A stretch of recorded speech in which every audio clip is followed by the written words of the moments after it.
slow. My picture here must be Center Street. West Center. Now, these little homes you got squared off, they're potential hookups, right? Which, yes, sir, that's Center Street, right? Yeah. Yeah. Those are existing homes that, we would suggest for the purposes of the project that we waive the mandatory connection. So you wouldn't Right. hurt an existing homeowner. Right. But if you want to, we'd love to hook you up. That's right, and you know what we Yes, can sir. do is we're not gonna make. It won't take that long. But if you choose to, while we got the front end windows out, Yeah. we'll do it at half price. That way you're not charging people full price for the, because we'll already have the equipment and everything out. Right. You already got a hole in the ground. Yeah, Here we are again. Yes, we are. I've seen a lot of you. we are I'm planning. sure you're on sad to look at me. I'm not service sure if connections here we as are we again. go. I'm thinking it's here we are still. Still. Right. The project will include that, so when it does come time to hook people up, that'll all be there. That part's already there. Yeah. Yeah, anybody building in the future along that road will have stub outs. That's not a bad idea. You put a rack for your hat and a rack for your gun belt. I don't think so. I was doing my jury duty yesterday, That's what my deer antlers are for at home. and they had a video going of Arizona, and this guy walked in. It's not really a phone meeting, right? I seen that. It's a public meeting. Anyhow, guy walks in, hangs his hat up, and he hangs his gun belt on the back of his chair. I don't see anything wrong with that. Phyllis and Cynthia calling in for the Yeah. meeting? Just this Or just executive this? session. Okay. So we will need to call them and let them know when we're ready then, right? Yeah, Phyllis was gonna call you and get the phone. the Well, contact okay, you. I gave them all the call-in information, Okay. but they Yeah, we're didn't just tell me gonna they have were, them in your, okay. So we need to call them. So I've got everybody's phone numbers on a sheet of paper over here, so we can call them and let them know. yeah, when I went to high school, most everybody. We had it when he and it graduated, had- months ago. It was just kind of slow. Well, that's the Carolinas for you. Until, I would say, It's still like that, isn't it? No, It is in places in North Carolina. Hello? I bet you that until the late eighties, Yes. it You was want to still talk that to way her? in Prescott. I'll bet. Cause I remember my little brother, Oh. Jimmy Kretzen, and the kids that were on my Okay, team, what's on my wrong? little league teams, when they got into high school, they would go dove hunting in the morning before school. Their shotguns, their shells, everything would be in their truck. When they got out of school, they'd go dove hunting in the afternoon. It was that way in Missouri. Oh, Everybody had a gun. We hunted in Williams after school. I don't think Our, we had any yeah, we had, in school these days. okay. we'd leave school and go deer hunting. Oh, really? Oh, yeah. You had a shoot. We, Grew up in Williams. yeah, we would just get in the truck and head out south. Wow. So, Kids remind me Yeah. of cruising the Strand. We didn't have any fun like that. Right. Okay. I'll tell your mom.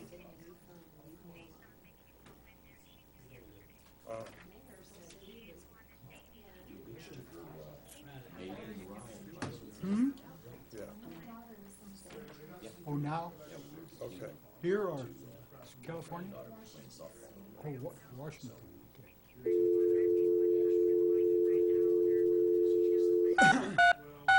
I'll- Right, okay. I'll talk to mom. I'm at a meeting right now. She's done. I just got this one. Still sits Thank pretty you. low. Hands are low. Okay, we'll do that, so I get out of here. Okay, bye-bye. By the weekend, when they're playing bowling on Sunday, she was- The number is 1207. Yeah. she was really looking forward to it. Ah, I asked her when she said she was retired. I said, She's full of it, her whole stomach.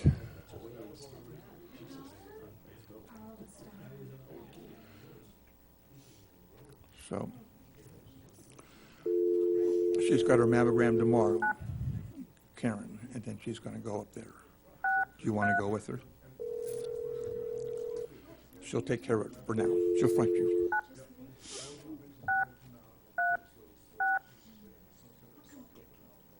Hmm? Yeah.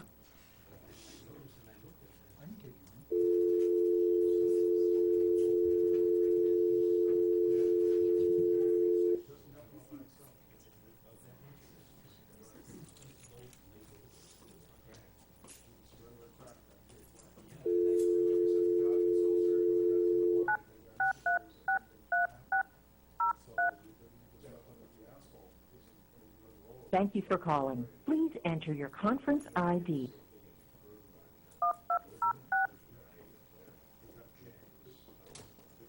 Please enter your PIN, followed. To be announced into the conference, please speak your name and press pound when you have finished. Transferring you to the conference now. Chris, are you there? Yeah, I sure am, Jamie. Can you hear me okay? Yeah, I'm gonna turn you up. It's so loud when I'm dialing that I have to turn it down. Okay, say something now. Okay, this is Chris Marley. All right, can y'all hear it? Hey, smells like fish.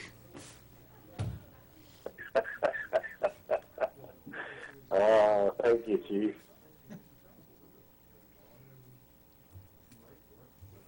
All righty, we're just getting stuff ready and we'll start in a little bit.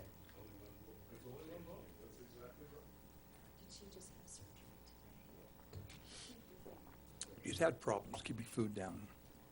They took her gallbladder out this morning thinking that might be the problem. And they opened her up and her whole stomach's just full of cancer. Hello? Hi. Hey, fellas. My oldest daughter. We weren't sure if you were gonna come in. Robert thought you were just coming in for the E-session. Oh, I'm sorry. Do you want me to wait and call back? You just Well- tell me when. You know what? We can just call you when we're in the other room and just let you Okay, know that- to call back. Okay, that's fine. Okay, unless you want to sit through the rest of it. How long do you think it's going to be? I don't know. 45, Too young, too young. Nobody's here to ask. Okay, well, just that's fine. Just call me. Usually, it should be within the next hour or something. Joe, how long is your presentation? Each about 10 minutes. Oh, okay. Joe's presentation is 10 minutes, so it depends on how many questions council has. Sorry. Oh, even if it's only going to be about 10 minutes, then I should probably just hang on. I'll just put it on mute. Hey, you told me your baseball Stay on the line then. cantina? All righty. Hippopotamus cantina. Thank you. Good. Well, there's a cantina, period. We got a couple of It's minutes, listed folks, and in then we'll first go. place. That's us. And they- Well, I thought you told me you were in last place. No, we're in first place. Oh. We were again today. It just says cantina, though, it doesn't. No, it's got a Y-A cantina. Hello? I saw that. I thought you told me, though, that you're in last place or something. Hi. Everybody hates me. Hi. Hate We you? haven't quite started Well, yet. hates our so- team. We got a big target on our back. Everybody wants to beat us. Okay. I'm going to put you on speaker. Well, that's an enviable Okay. position. Okay. We'll see how that, let us know. We'll let you know if there's any feedback or anything like that. Okay. I told I gotta Carol, figure I out said how I to was do this. debating whether or not to make some coffee, and there was nobody here. That's always fun, huh? Thank you, sir. He gave me half of his. Okay. Well, Daryl, now you want half of this? No, I'm fine. I don't plan to be here that long. So No, we don't. Oh, really? I don't think it'll get cold. I hope not, anyway. Yeah. So the mayor was invited Yeah, We have the mayor. Are we all set in up? Alaska. in Alaska. We need to get you set up, and then we can. Chris? Okay. 2 days ago. I know, he left the following day, Wednesday. Joe's thing is all ready to go. Because that's a vacation.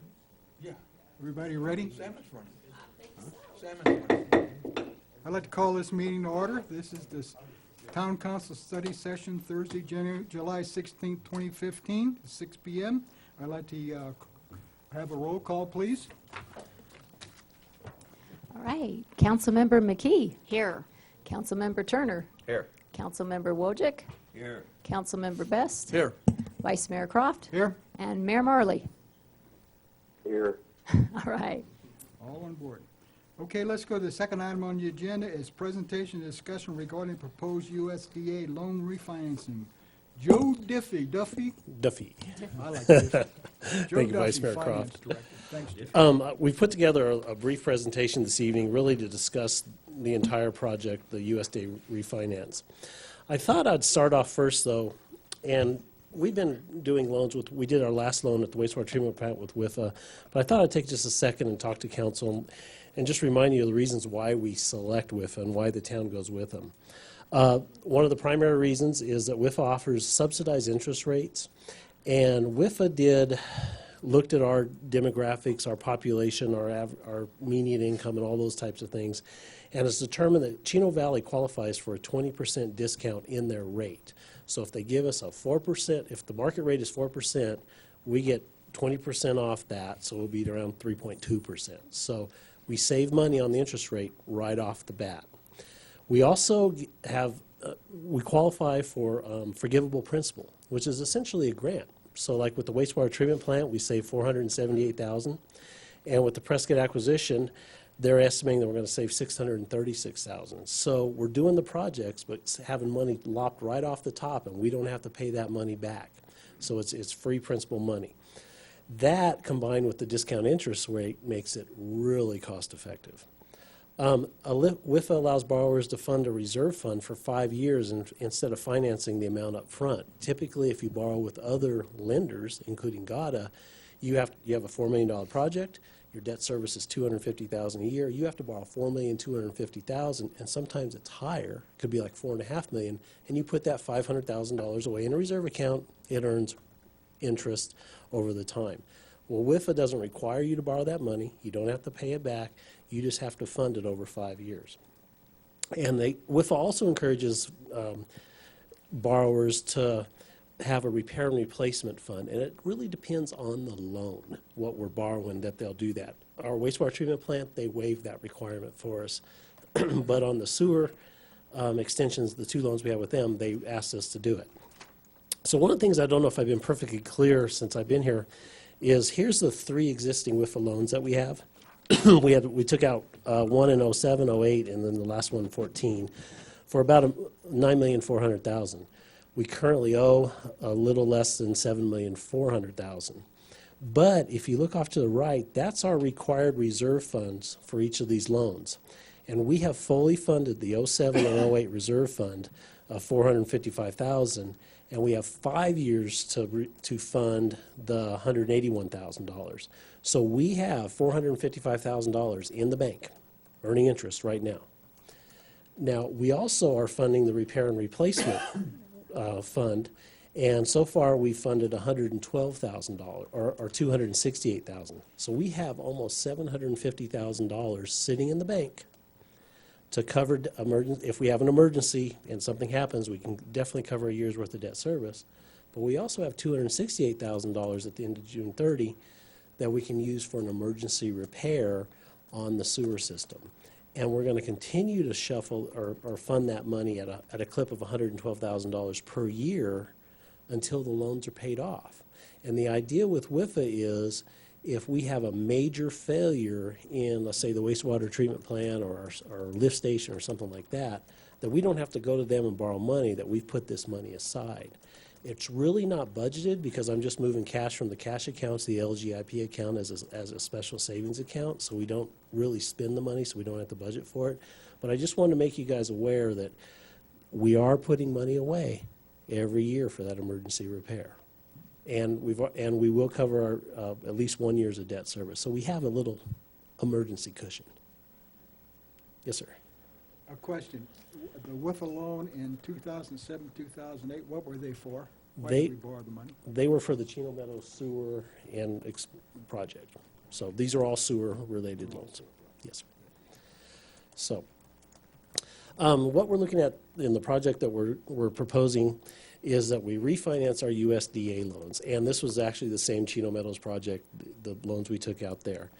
When those loans were taken out in '07 and '08, the interest rate, the market interest rate was 4.125%. We also did receive some grant money, so USDA did help us out there. They're, I believe, are 30-year loans, and so we're paying them off until 2037, 38 on both. Now, what we're doing in our proposal is we're keeping the term the same. So our loans will still pay off in 2038. We're not extending the term. We're not trying to stretch anything out here. What we're really doing is just cutting the interest rate. So of those three loans, we originally borrowed $4,432,000, and we owe just under $3,900,000. When we actually do the deal, it's going to be $3,850,000 because we make payments on these guys every month. So the amount's going down every month. But understand the term is fixed. The savings here is our total debt service for our existing loan at 4.125% over the next 23 years. Are these the ones that we're only paying the interest on? No. Which ones are those? That is the U.S. Bank, the refinancing that we just did. So that's the general government debt, not the enterprise debt. Okay. That we're doing. Our existing loans at 4.125% interest, we're going to pay $5,961,000 in cash.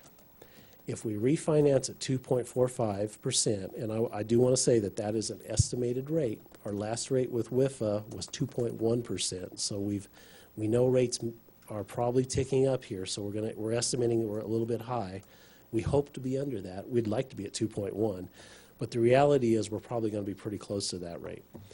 Refinancing them for just the interest rate savings will cut our total cash flow to $5,190,000. So there's a net cash savings of $770,000. If you present value that back to today's dollars, it's $636,000. So right here and there, this is just a smart deal. If this is all that was involved, this would be a real simple decision. We're going to save the community $770,000.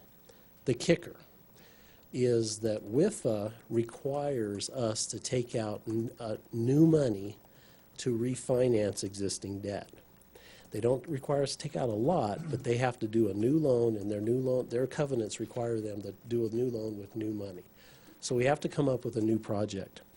Now, we're refinancing over $4 million, or about $4 million worth of debt, and we're proposing about a $600,000 project. So it's a small project compared to what we're refinancing, but that's what's required so they can refinance the debt. They are not too worried about the security. We're still going to back it with our excise taxes, just like the USDA loans and the enterprise funds. So actually, us refinancing with them, because they share in the security, they share with their security with USDA and WIFA. So they're both together, they're both tied.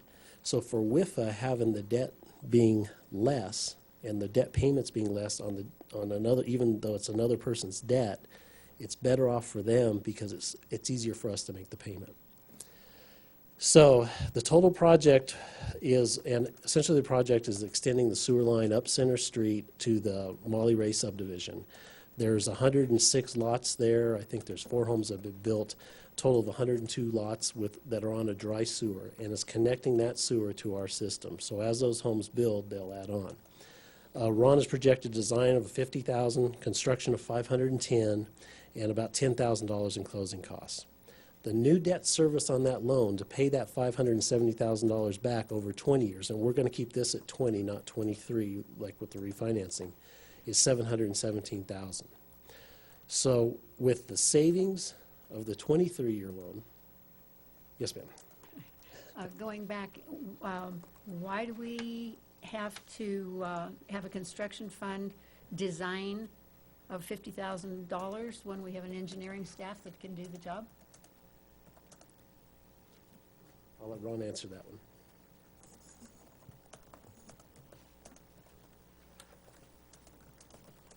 You have 2 PEs on staff. You do not have an engineering department on staff. We don't have surveyors. We don't have all of the things that an engineering firm does. While we can do some design work in-house, For example, we're doing the 30% plans on 1 East right now. We're doing those off of existing topography, everything else. Since we're doing that work in-house, we can be close. This is required, since it's federal dollars, to be a bid project under Davis-Bacon requirements. So I can't be close. I've got to be centimeter accuracy on everything, quarter centimeter accuracy on everything, which means I have to have a detailed engineering set of plans, bid specs, everything else. Surveyors, all kinds of other things are going to get involved with this. And that's what we don't do when we do in-house design. Thank you. So, our savings on refinancing is $770,000. The new project's going to cost us $1,717,000. So essentially, we have a net savings over the 23-year period of $53,000, which is not a lot, but it's still a saving. And we'll see that each year. Now, here's the flip side of this is the Molly Ray subdivision has 106 lots. 4 of them are on septic right now. There's 4 homes built. We have 102 remaining. As each one of those homes connect, they're going to pay us $6,000 in sewer buy-in fees. So once they're all connected, they'll generate $612,000 in income. Plus, once they're all hooked up, they're at our current sewer rates, they're going to generate $78,000 a year in sewer fees. Now, we understand it might take 5, 10, or even 20 years for that subdivision to develop, but at some point in time, they are going to pay, that subdivision will pay for the sewer extension all by themselves. We hope it's sooner than later, but, you know, it just depends how the market goes. So we're basically, we're refinancing the debt, have a project, being able to complete a small capital project. Our cash flow is less each year, and we have the potential payment of that money back from the subdivision that reaps the biggest benefit of it. So, and there's other homes along the Center Street path, and it's going to put in a major trunk line that other homes can connect. And I know it's one of the things council needs to talk about, whether we do an incentive as we go by. I mean, we have a lot of options to discuss on what we do as we're in the ground constructing. Do we offer them a deal? Do we, you know, and that's really your call. But even without that, the economics of this, of the capital expenditure definitely do pencil. Yes, sir. Are you acknowledging me? Yes, sir. If I didn't see you, I'm sorry. The question is, there's 4 homes already built, and they're not going to have to tie in? Only the 102 that are to be built in the future are going to be required to tie in? Councilman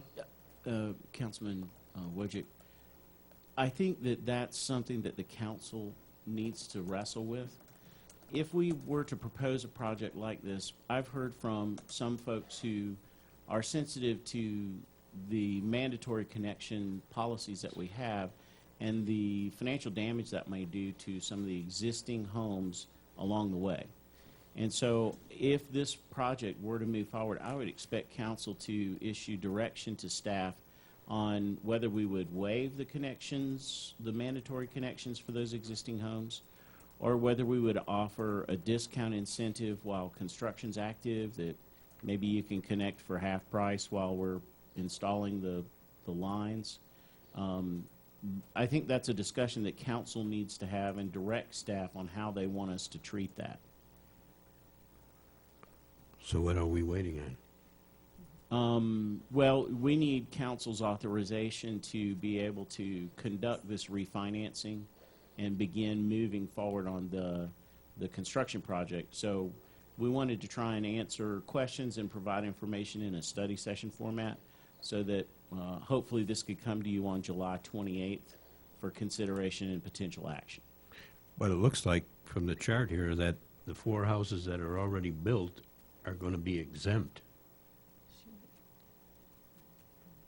Yes, sir. We did not include them in the calculation for the money because we wanted to be able to show that just the vacant lots alone in that subdivision will more than offset the cost of the construction project to extend the line. But wouldn't we go back and pick up the other 4? Well, under our mandatory connection policy, we would, but that would also force us to connect all the other existing homes that are on Center Street as we go by them. And we wanted to have a discussion with council to see if they wanted to, for the purposes of this project, not create the mandatory connections and the $6,000 fee per home. We wanted to get direction from council on that. I have one other question that, somebody told me that the log cabin is already on the sewer, is that correct? Yes. Yes. So the line already goes across 89 on Center Street. That's right here. That was a big part of us picking this as an extension. Not only are we already on the west side of 89, so we don't have to pay for a crossing, but that east-west line on Center Street at that location will allow us all of the lands to the south. If we put a trunk line in along 1 West from the south up there, the fall of the land will convey sewerage all the way to Center Street, and that goes to the plant. So that southwest corner of town now has a trunk to flow through if we do this project. This building is on city sewer, and it flows against natural grade towards Center Street. We built that sewer line 26 feet deep at where it turned at the log cabin in order to get us to be able to buck natural grade. What Robert's talking about is as we extend farther to the west, everything to the south, because that's the natural flow of it, will be able to benefit from a shorter trunk line now. And to give you an idea of the cost savings, by just us being on the west side of 89, for each bore underneath 89, water or sewer, depth has something to do with it. When we were 26 feet deep, it was a little bit more expensive, but you're looking about $250,000 just for boring 1 water or 1 sewer, so $500,000 both, to get underneath 89. So those are things that drastically reduce the cost of this project. And I would say, too, that having a subdivision that has already gone to the expense of installing gravity sewer in the subdivision and watching homes go in there and install septic tanks is kind of a shame. We didn't want to lose those sewer customers. Okay, thank you. Okay. Question? Yes. Do you know how many permits, building permits may have been pulled for Molly Ray? There's only 4 homes. 2 of them are still under construction right now. Okay, but there are no new permits yet? Not that we know of yet, no. I would offer one thought there. We do know Molly Ray's water is served by Prescott Water. And we do know that the impact fees and the higher rate structure for the water there has an effect on what that developer is willing to build at the moment. If Chino Valley is successful picking up Prescott Water and the impact fees go away and the permit fees are lower and the water rates are lower, we hope that that will spark a little more interest in the neighborhood. Yeah, because a septic system is more expensive than our $6,000 fee also. So about $10,000. So finally, this is the schedule to complete the project. Tonight, 7/16 is our study session. On the 28th, we'll bring to council a debt authorization, which basically tells WIFA that it's okay for staff to complete the project finance application and start the process and that you're okay with us going after this debt package. The WIFA will send us that project finance application. We have until August 28th to get it back to them. The last one Ron and I did in just like 2 or 3 days, so we'll have it back to them way before that starts. Once it's back, they have to have it prior to their board meeting. Their next scheduled board meeting is October 21st. At that point, the WIFA board will approve our project, and then the debt documents are prepared. Michael Cafiso, Mark Reeder, of course Phyllis will be reviewing them also, and then they'll come to council, and that's when you'll have the final approval to issue the debt or not, or to do the project or not. The only thing that may change some of the numbers is the interest rate. And by November, we will have a really good idea where we'll know where the market rate is then, and we'll probably be within 15 to 30 days of closing. So we'll be able to rerun the numbers and see if the project still is viable or not. Right now, it's to our favor to do it. There is a potential that by the time November comes, that it could be it could cost us $50,000 more to do it. So at that point, Mayor and Council, you guys need to make that decision. Is the project worth it to extend the sewer line and still have some interest savings too? So, but the November 10th meeting is really your final decision point. The July 28th resolution basically says, okay, we like the project, we think it has merit, let's go with it. But on November 10th, to be honest with you, you guys can just say, no, we don't want it, ain't worth it, and no harm, no foul. So, and then we close as soon as we can after that. We'll use Mark Reeder's expertise to determine what, might be better to wait a week, save a little bit of interest, but that, he'll be the one doing that for us. Yes, sir. I've learned, it's a good plan, but I haven't heard anything from the developer. That's the other side of this plan. What's the developer's, what's his plan? What's he gonna do? So the Molly Ray? Yeah, Molly Way developer. Jacob?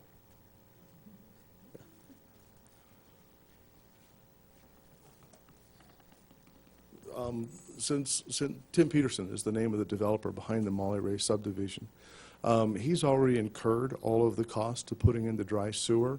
He's incurred every cost that he did to construct the subdivision as is. So to him, this doesn't make a difference I know one way all or that, the but other. I'd like to see him in person tell us what his plans are. Oh, I have no, all I've seen is our side of it. Is he gonna build, or what's he gonna do?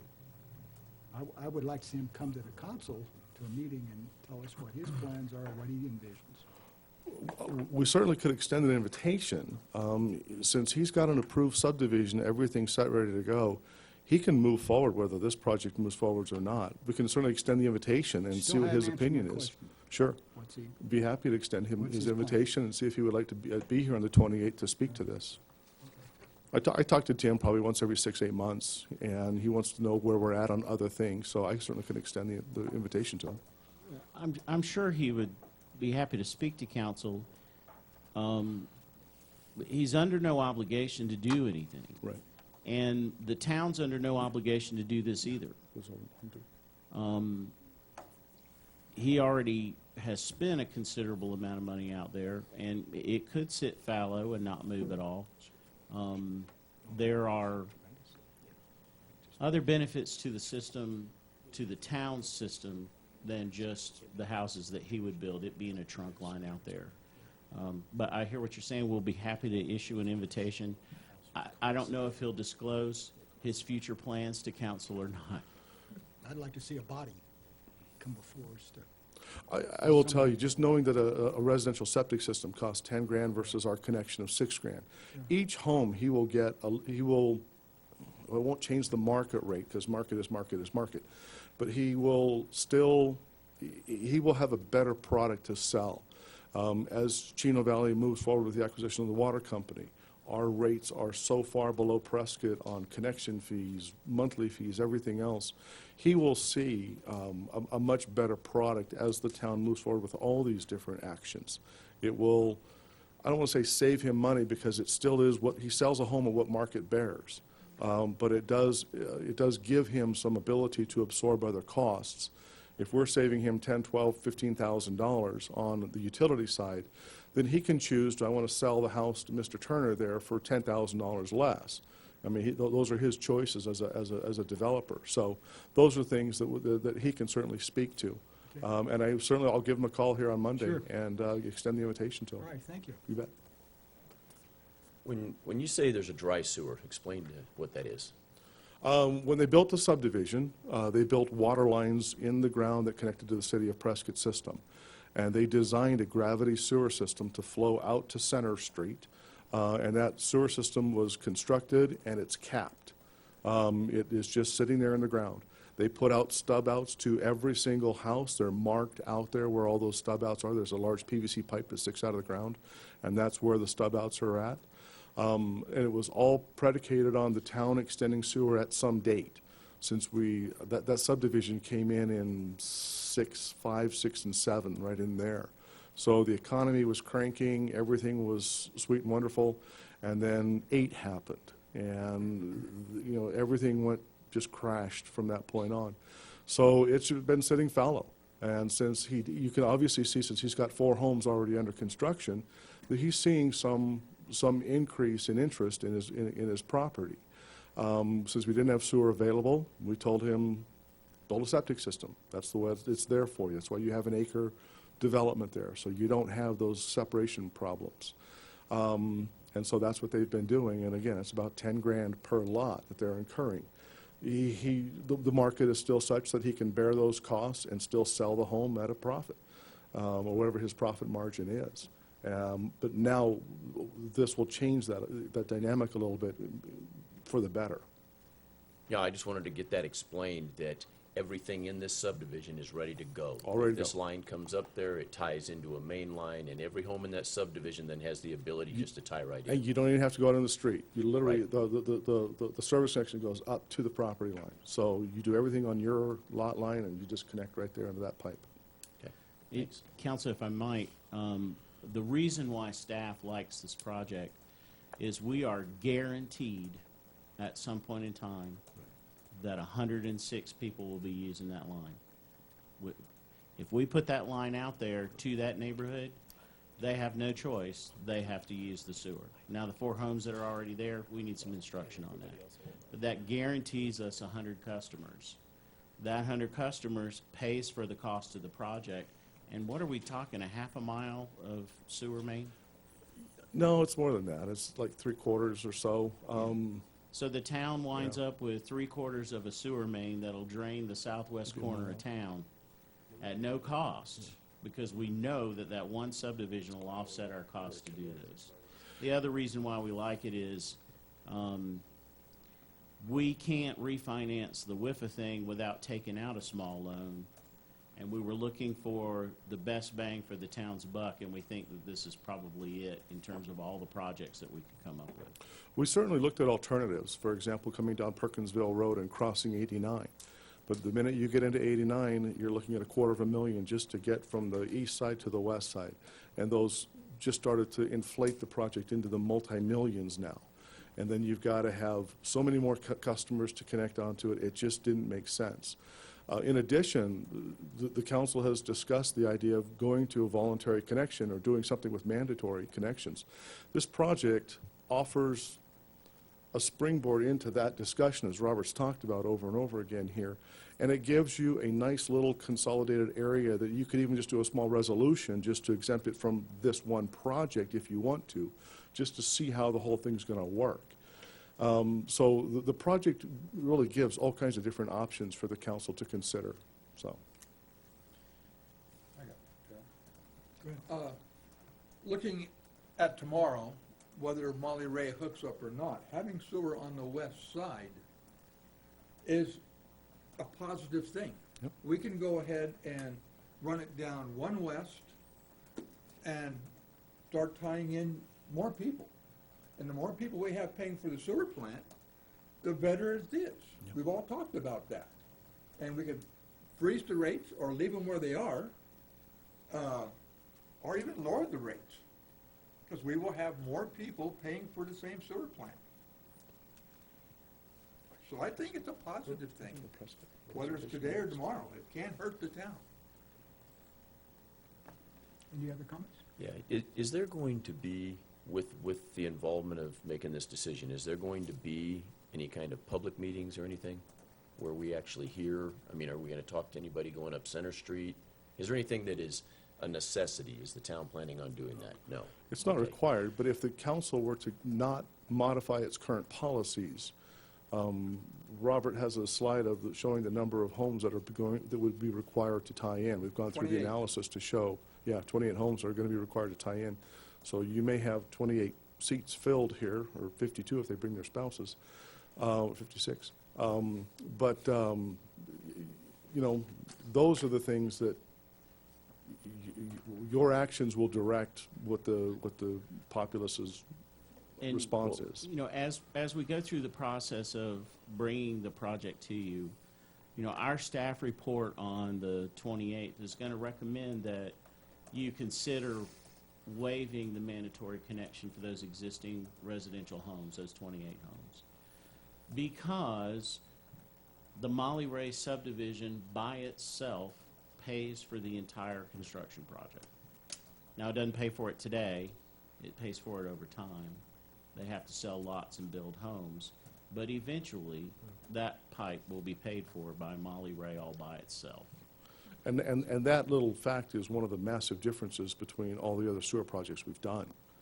I mean, when we did Chino Meadows, you could not make a voluntary connection and make all of the coverages that you're going to need to meet the USDA requirements to ever go after the loan. They would have never given you the money if you had gone to a voluntary system like that. So you're talking about waiving the fee for the 28 homes. Is the town going to connect them directly to the sewer, or are they going to have to do their own connection? What we will do is we will do the stub outs, just like we did in Molly Ray, so you don't have to come back into the We street won't when we're require done. them to connect. It's one of the options that the council still has to give us direction on, yes. I mean, how far, again, if you want to do a 50% reduction, you could do 100%. You could actually just do a free connection during the cost of construction, just during the time of construction, and know that the project is still paid for by Molly Ray. And all they'd have to do is connect to the stub and pay Yeah, that portion. and then for just their start house. paying your monthly fee then. Okay. And that could be factored into an analysis, but it's all dependent upon what the council wants to do. If you want to do 50%, that works. If you want to do $1,000, that works also. Let me see if the mayor's got any questions. Chris, do you have any questions? Yeah, can you hear me okay? Yes. Yeah, I'm in favor of doing a $1,000 voluntary buy-in fee as the pipe goes by those, I believe it's 28 homes. And that way the folks have the opportunity to buy in at a reduced rate, but it's not mandatory.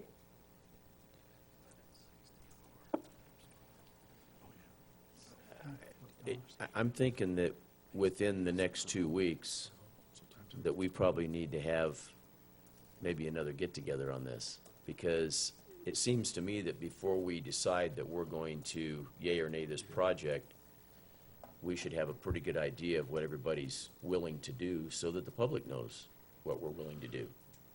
Well, remember, though, for the 28th, all of this is just getting the ball rolling as far as WIF is concerned. We can schedule as many study sessions and council meetings as you want between now and November 10th. I mean, we have all of August, September, and October to discuss this ad nauseum whenever you want to. All we're doing on the 28th is just getting permission to get the ball rolling with WIFA. And you can see by the calendar, it's a 4-month, 5-month process just to get through WIFA alone. At what point do we start spending money? On the 10th. That's when it's drop dead. You either go hard or you go home. November 10th. November 10th. November 10th. Okay, but Yes. until then, the town spends no money engineering, nothing. We could. WIFA will pre-fund engineering should you choose to. And the earlier you get me going on the engineering, the earlier I can deliver the project. But if you waited until November 10th, and I brought to you on November 24th the first engineering contract, that's when we start spending money at that point. Okay. So November 10th is your date for that. And we have ample time between here and there just to have all those discussions. And council, I'd just like to offer as a thought, you could decide to do this project and direct staff to construct this project in a way so that no existing residential property had any cost whatsoever. You could tell us, we like the project, but we don't want anybody who has a home out there to have to pay anything, go get it done. And we could do the project. Now, if those people elected to connect for free, the only cost they would see, if they chose to do that, would be their monthly bill. But they could say, you know what, my septic tank's working just fine, I don't need to connect right now, I'll see you when I need you. The money, the way the finances pencil out on this, you could tell us to get it done and not cost a single existing homeowner out there a single dime, and we could still do it. I understand that, but I still, at least in my pea brain, I still feel like when we do a project like this, the way we treat the public is setting a precedence. And when you go down the next road, those people are going to be expected to be treated the same. I don't care how the numbers come out. So that's what I'm looking at. Well, and in full discussion of all the opposition, we've made a lot of people tie in. And there's a lot of people who are looking along here going to come back and say, hey, look, you made me tie in. What about these folks too? So those are all the joys of what you're going to get to hear as we have these discussions. And I'm not really worried too much about the past because we can't go back and fix that, but the future we can take a look at. So that's where I'm at. Any other discussion? Vice Mayor Croft? Any other discussion? Yeah. Will the sewer fund make the payments for this? Yes. Okay. Now, will there be additional money for principal pay down, or what would be, if it comes in over the payment amount, what will be done with that money? It will just be held in reserve, and we'll budget for the payments. So, are you saying like as these impact fees start coming in? Or the Well, yeah, connection whatever, fees? yeah. Yeah. I mean, they're all maintained and accounted for in the sewer fund. So we just make sure we have enough money through user fees and through buy-in fees to make the debt service payment every year. We don't specifically say these 6,000 are targeted exactly to this debt service. So if the funds aren't available, the users on the existing system make the payments until they are. So it's both ways. But everything's accounted for in the sewer fund, all sewer dollars that are collected. Okay, thanks. Mr. Mayor, do you have any comments? Yeah, that's why we started the discussion on possibly reducing or eliminating the buy-in fees. We knew that it was going to be quite a discussion because when you reduce the buy-in fees, you have the possibility of the sewer rates themselves going up. If you keep the buy-in fees the same, there's a chance that the rates can go down. And when we started that discussion, we knew there was a lot of moving parts in this. As Councilman Turner said, whatever we do along Center Street, there's a good chance that anyone in the future that the line goes by, they're going to want the same numbers. And I understand that. As Ron Gritman pointed out, we have until November to actually begin using the money. Anytime before that, we can turn the key off. At least we've started the discussion as far as buy-in fees. I'm still hoping that we can get away with $1,000 as the pipe goes by your house, and $6,000 if you elect to buy in later. But both of those numbers being voluntary rather than mandatory. That's what I'm hoping we can accomplish. Okay. I got a question. Yes. The $6,000 that we have attached to the buy-in fee, is that for labor and parts, or is that just a buy-in fee, the number we selected? Drew a number out of a hat. Yeah, I would have to involve some very unique mathematics in order to explain the old buy-in fee. Okay. They're typically, in a normal utility system, the buy-in fee covers the cost of getting the pipe in the ground Right, across labor. the frontage of your property, and your service connection coming back to your property line, and your capacity in the plant that you're now taking up. Your little home is now dumping in 120 gallons a day out of a 500,000 gallon plant. There's that little incremental cost. Those are all the things that get rolled up into our buy-in fee. Okay. We have such large frontage lots, 300 foot and plus. If we did it that way, our buy-in fee would be about $12,000, $13,000. So what we did was we reduced the cost of putting the pipe in the ground to a pretty low number. And we put a portion of that buy-in fee into the monthly fee, which is why we're at $64. If you covered all of those costs in your buy-in fee, then your monthly fee could truly just be the cost of what it takes to process the poo. And so what we had to do is this hybrid thing, because you couldn't afford the whole buy-in fee all by itself under normal analysis. So you had to throw a portion of that into the buy-in fee, or into the monthly fee, and Okay, therefore I understand amortize what it you're over a trying to say. 10-year period. It's just, when we use number $6,000, and then we say, well, let's do it for $1,000, does 1,000 doesn't even really cover our expense to do it. No. As a matter of fact, under the old buy-in fee, they had this existing and new definition. And it came back to a date of August 21st, 2004. If you were prior to that, your buy-in fee was $1,400, which covered about 35 feet of pipe going in the ground. I mean, it's nothing. Yes. The 4,100 was simply an inversion of the 1,400 is how they came up with it. It certainly doesn't follow an engineering rationale. At Okay. least the one that we have today follows an engineering rationale about how you got to the 6,000. So. Thank you, Ron. Okay. Any other questions, or are we going to move on now? Let's move on. I was just. Mr. Mayor, you have anything else? Oh, no, I've said enough. I'm not going there. Okay, let's go on. Let's move on. Item 3, which presentation discussion regarding the town's acquisition of the Prescott Water System. Mr. Duffy. Thank you. Vice Mayor. Thank you. Okay, so I have a shorter presentation for the Prescott Water acquisition. Essentially, this evening, our goal was just to show you the financial economics that we've been presenting to WIFA. And actually, these tie all to our budget because we're only coming up with one set of numbers for everybody to look at. So I just wanted to go over the numbers really quick, just show you the simple economics related to this project. Our project history, as some of you remember, on May 27th, we adopted Resolution 141038, and that essentially authorized the application to WIFA, just like what we're going to do on July 28th with the new loan. The 6/23/14, the project finance application was submitted, and on August 24th, 14, WIFA board passed the loan resolution approving the town's loan to acquire system. So they're set. They know they're ready to loan us some money if council so decides to continue with this project. I do have a question. Yes. Why weren't these included with the consolidated in the WIFA loan from December? The one we For the wastewater treatment plant yeah, loan? well, yeah. This is a clean water loan or a drinking water loan.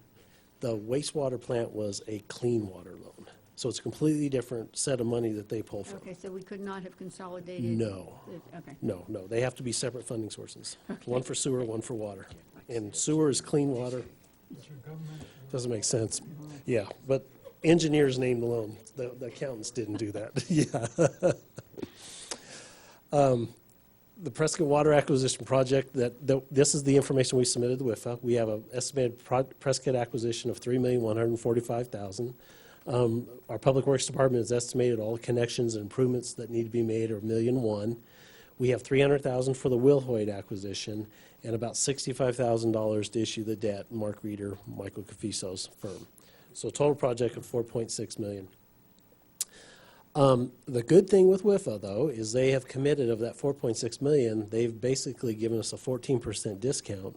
So we're only going to end up paying back $3.9 million or $3,974,000. It's a standard 20-year loan with WIFA.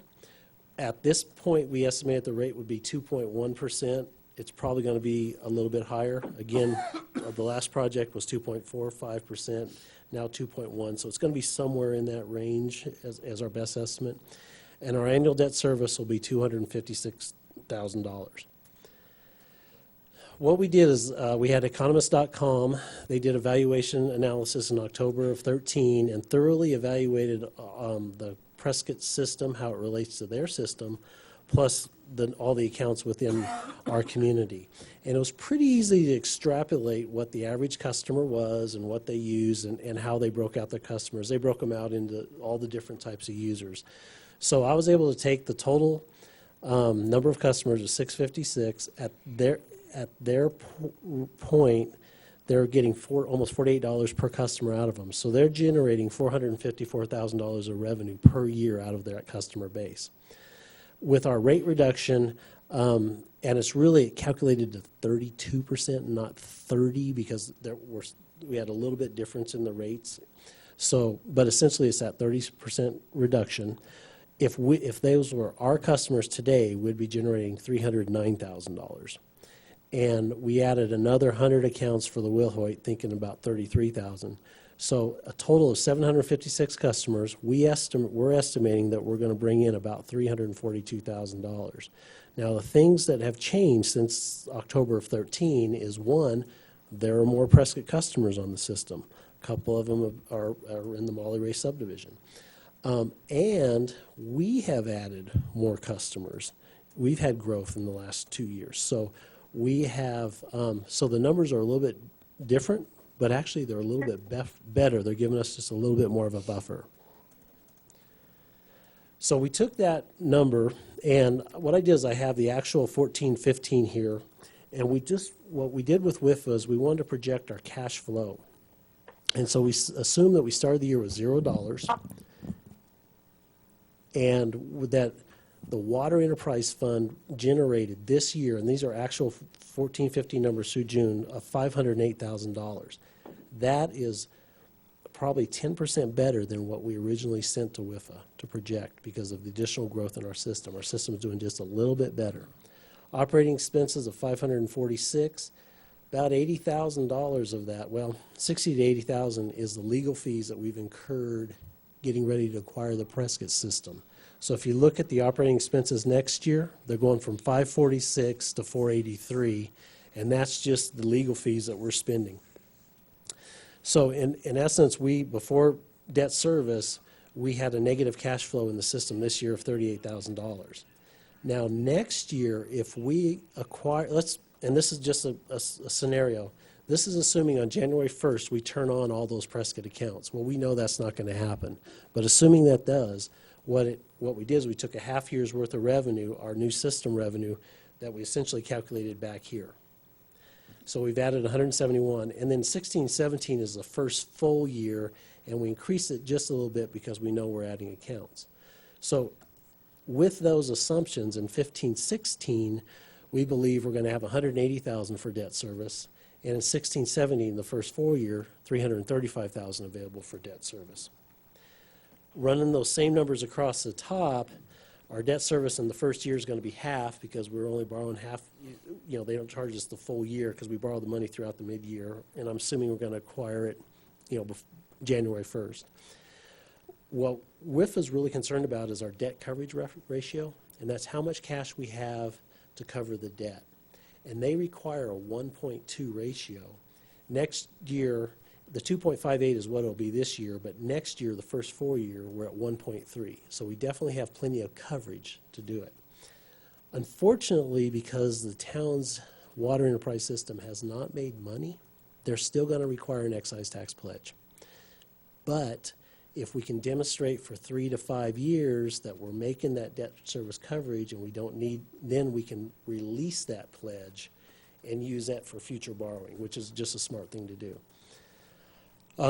You can see I still have the transfers in from the general fund to cover existing debt, $280,000 this year, $117,000 next year, and $50,000 in the year after that.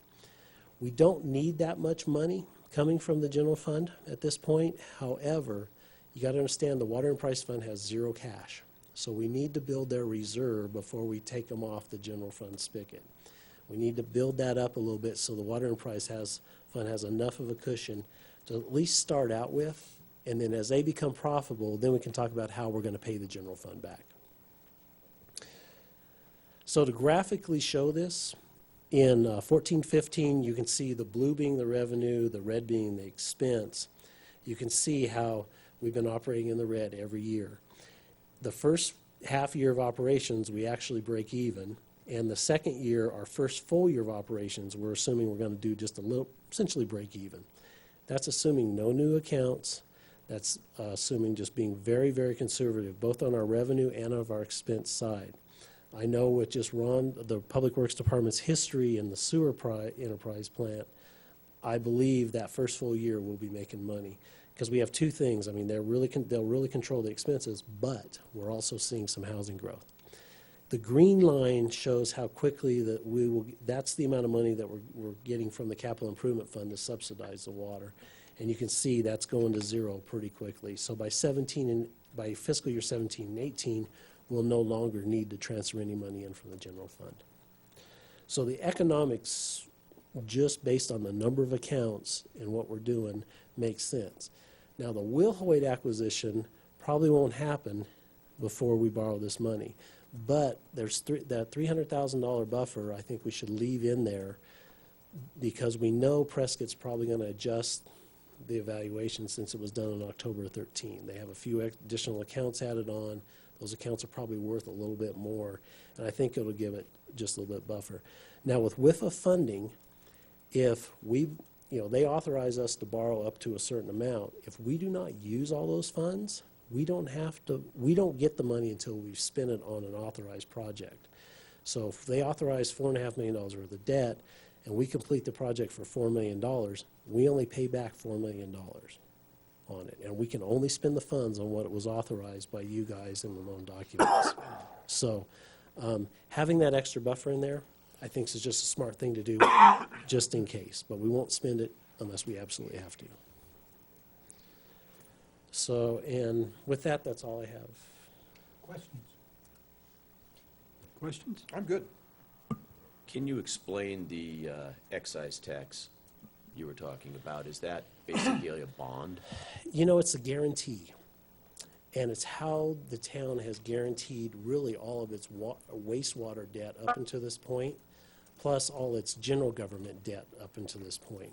And basically, the excise tax is our sales tax, our state shared revenues, our building permits, our business licenses, all those things put together in a pool. And we guarantee that if we don't make our debt service payment, that they have the people we borrowed the money from, which is God and USDA, can take that money first before we get to use it.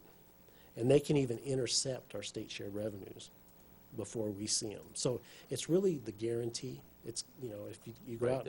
That's what I wanted to get at. Right. So it's somewhat of it's just like if you put up a bond and you don't perform, they take that money to pay for it. The best analogy is you borrow money for a car loan, it's your paycheck. Yeah. We're saying you can take our paycheck if we don't make the payment. That's exactly what we're saying. Okay. Now, ideally, the enterprise systems should be able to stand on their own. Their revenue should be able to sufficiently cover the debt service for the bonds we're borrowing. Unfortunately, Chino Valley's enterprise funds have been upside down, so we've had to go to the general fund and pledge the excise tax. The potential of us taking it off the wastewater system will probably happen, but it's going to be a little farther out.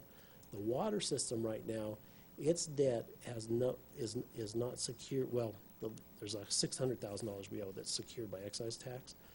We would really have liked to see this acquisition be able to stand on its own. WIFA, however, says, no, guys, you haven't run this thing in the red or in the black long at all, and we require at least 3 years of in the black and a projection of in the black from the future before we even consider it. So, but after this acquisition, you get us 5 years down the road here, I really think that our water enterprise system will stand on its own, will have shown that it's in the black, and then we can take the excise tax pledge off. And we're going to be writing that in the loan documents so that we can just do it once we meet their criteria to do it. Which, we can only borrow so much money as a government with our pledged excise tax. And right now we have plenty of capacity. We could borrow more if we wanted to. But maybe in the future we would like that excise tax to be back over in the general fund or that amount of that pledge. So it's just prudent financial planning to make sure you get it over there. Okay. One other thought on that matter. Joe and I were talking with Mark Reeder. There are other forms of surety that are used to secure debt with WIFA. Sometimes they'll allow you it's just straight up insurance you purchase. It's not terribly expensive. We're assuming that the reason why they've been so conservative and they want the excise pledge is because of the town's history in terms of the utilities. And, Mark's all over the, come back in 3 to 5 years and see if they want release the excise pledge. And, if they're still feeling squirrely at that point, looking for the insurance to cover that gap so that they will release it's totally possible too. We don't know why they asked for this, given where we're at and the other alternatives, but they did. Yeah. And I think the sewer enterprise funds history is going to help also. That shows that both of our enterprise funds are now in the black. It'll help. I have a question, then I'll get to the mayor. Okay. With all the indebtedness that we have now, and with this indebtedness that we're trying to incur, what will our total indebtedness be? I can't answer that number off the top of my head, but I can get back to you with that number. Okay, I Yeah. appreciate that, thank Yeah. you. Mr. Mayor, do you have any comments, questions, problems, issues? No, All or any of if the cost of paying that loan is too high, we can always sell the vice mayor on Craigslist. You won't get much. No, I'm familiar with pretty much everything that they've presented so far. Okay, good. And we'll end that discussion and go on to item 4. Council may vote to recess the study session and hold an executive session pursuant to ARS 38431.03A4 for discussion and consultation with the town's attorney in order to consider his position and instruct the town's attorney regarding the town's position on a contract that is the subject of negotiation concerning acquisition of a portion of the city of Prescott water system. Do I have a motion to adjourn to executive session? I make a motion to adjourn to executive session. Is there a second? Second. All in favor? Aye. Aye. We are adjourned.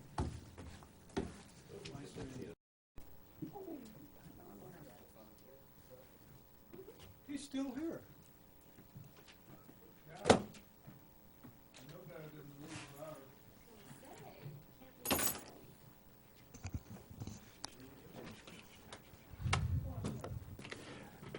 Is everybody here? Okay, we have adjourned from executive session. Is there a motion to adjourn from I this make a meeting? motion to adjourn our study session. And we have 2 or 3 seconds. Second. All in favor? Aye. We're adjourned.